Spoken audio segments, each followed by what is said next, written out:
هذه القمة وهذا النهائي الكبير بين الكبيرين ريال مدريد وبرشلونة، النهائي الذي سيعرض هذا اليوم في 151 دولة حول العالم، وبوجود 30 لاعب في هذا النهائي تواجدوا في النسخة الأخيرة من كأس العالم. مرحبا بكم معنا في القمة، في الليلة الكبيرة، في النهائي الحلم، نهائي كأس السوبر الإسباني بين الكبيرين ريال مدريد وبرشلونة على استاد الملك فهد الدولي في الرياض، حيث الحضور يصل إلى 70,000 مشاهد متفرج في أرض الرياض على استاد الملك فهد الدولي. بالتأكيد نحن وإياكم على موعد مع ليلة كروية كبيرة للغاية نتوقعها في هذه الأمسية بين ريال مدريد وبرشلونة في نهائي كأس السوبر الإسبانية، والتي يعتبر برشلونة النادي الأكثر تتويجا به حول العالم. وهذا ما يفسر مندي في وسط الميدان، حلوة من فينيسيوس إلى ديمبلي، صراع المهارات أيضا في هذه الأمسية. كارلو يأمل تنظيم عالي من مدافعيه وتركيز أعلى في هذه اللقطة الخطيرة لمصلحة برشلونة. الكرة الطويلة داخل منطقة الجزاء وفرصة، لكنها مرت أمام أراوخو كانت قريبة وخطيرة لمصلحة برشلونة. أول فرصة حلوة المعلم هذا بدري، لعبة بيركاب إلى كامافينجا، مرة عدى كامافينجا أمام أكثر من لاعب، روعة وتدخل من توني كروس إلى فينيسيوس، خرجت إلى رمية جانبية لمصلحة برشلونة. رمية جانبية لبرشلونة. طبعا مباراة داخل مباراة راح تشوفها اليوم بين أراوخو وجافي، يبحث عن كرة أمامية خطيرة بالراس لكنها عالية، جميلة من ليفاندوفسكي. أول تهديد أو ثاني تهديد للبارسا، نعم ثاني تهديد لبرشلونة. لعبة حريفة أيضا من جانب جافي، حلوة إلى جافي حاول يمر عدى ليفاندوفسكي بتسديدة وكرة وفرصة، يا إلهي غير معقول يا برشلونة، يا الله كم كانت جميلة، حلوة من ليفا، الضربة في القائم والثانية بعيدة يا بالدي. لك مودريتش على جهة اليسار بكرة عرضية اصطدمت في الدفاع، يحاول استعادتها، خطأ على مودريتش اللي كان قريبا من المرمى. اي ضربة بمنتهى الروعة من جانب ليفاندوفسكي. كورتوا يا جماعة، هذا حارس عملاق طبعا، كورتوا اللي يخوض مباراة رقم 200 بقميص نادي ريال مدريد. كارلو وبعد ذلك زيدان، لمسة من فينيسيوس طويلة إلى كامافينجا، الحلوة الكرة من جانب كامافينجا على اليسار لمندي، الكرة العرضية خطيرة بالراس،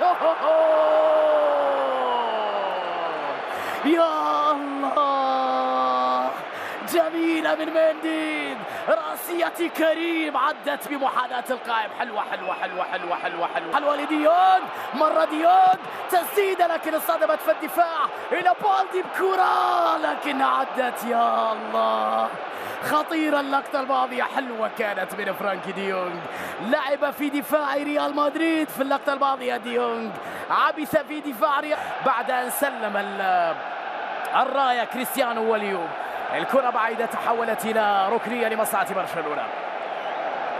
ركنية لبرشلونة على تنفيذ ركنية عالية خطيرة الرأسية لكنها مرت من الفوز بجائزة ذا بيست. لمسة خطيرة باتجاه لوكا مودريتش، حلوة لكريم مرة ما ماتير شتيجن، تغطية فيها تسلل. نعم كان في شك بصراحة وجود تسلل على كريم في اللقطة الماضية. لمسة مودريتش كان في تسلل على لوكا أو على كريم في اللقطة الماضية في تمريرة كوندي بكرة طويلة لكن أقرب بعد ذلك اتجاه ديمبلي على جهة اليمين بكرة عرضية خطيرة لكن 32 دقيقة لعب في النهائي. كرة الميدان بين بوسكيتس وكامافينجا، تعود بعد ذلك بيدري سريعة إلى ليفاندوفسكي وجافي، 1-0 يا برشا، جافي الحلم، يا جميل، 1-0 لبرشلونة. الله يا بلوغرانا، هدف أول لبرشلونة بروعة كبيرة يا جافي، روعة يا جافي، لقطة في منتهى الروعة يا جافي. جافي الحلم في المباراة النهائية يلمع. اللمسة من بوسكيتس إلى ديمبلي، بدري ليفا لجافي وجافي 1-0 لبرشلونة في شباك ريال مدريد. الكورة كانت مع البارسا، السيطرة كانت فينيسيوس. التغطية ممتازة على مستوى الأداء، حلوة من ديونج، مرتدة سريعة لجافي. جافي داخل منطقة الجزاء الثاني للبارسا بتمريرة بكرة بروعة. الله يا بلاوغرانا، الثاني لبرشلونة. روعة 2-0 للبارسا يا جافي. ديونج يا جماعة، ديونج أي لمسة، أي لعبة، أي تمريرة، الساحر ديونج لجافي. هل كان ليفاندوفسكي متسللا؟ الكرة بعد ذلك من جانب جافي، وليفا الثاني لبرشلونة. 2-0 لبرشلونة. البارسا يلمع في النهائي. أقرب لداني كارفاخال، كرة أمامية لفالفيردي، لكن صافرة من جانب حكم المباراة. سبقت كل شيء لتنهي الشوط الأول. برشلونة يسيطر على النهائي، يحكم في هذا النهائي في شوط أول. في درة الملاعب أجواء كبيرة جدا في هذه المباراة النهائية، وسينتظر الجميع ردة فعل ريال مدريد في شوط المباراة الثاني. ستبدأ من هذا التغيير حيث يدخل رودريغو في قائمة ريال مدريد. سيكون على حساب من؟ سننتظر. هل هو كامافينجا على ما يبدو، ويعيد فالفيردي في مكانه في وسط الميدان، ويعتمد على رودريغو في الجهة اليمنى كجناح أيمن. هذا ما يفكر فيه كارلو أنشيلوتي، على الرغم من أنه كامافينجا اجتهد في شوط المباراة الأول. شوط ثاني سينطلق سيداتي وسادتي. ماذا ستنتظرون؟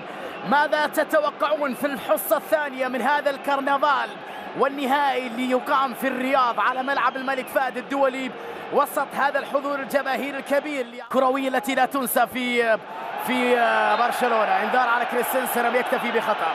فيني يطلب من الحكم هذا الانذار. سأعطيه فيني، لا تقلق. هذه تغيير اتجاه اللاعب، لمسة أمامية ومحاولة بانطلاق رائعة من جانب بالديمار. ديمبلي على اليمين، تمريرة لديمبلي وكرة كورتوا بروعة كبيرة يا ديمبلي.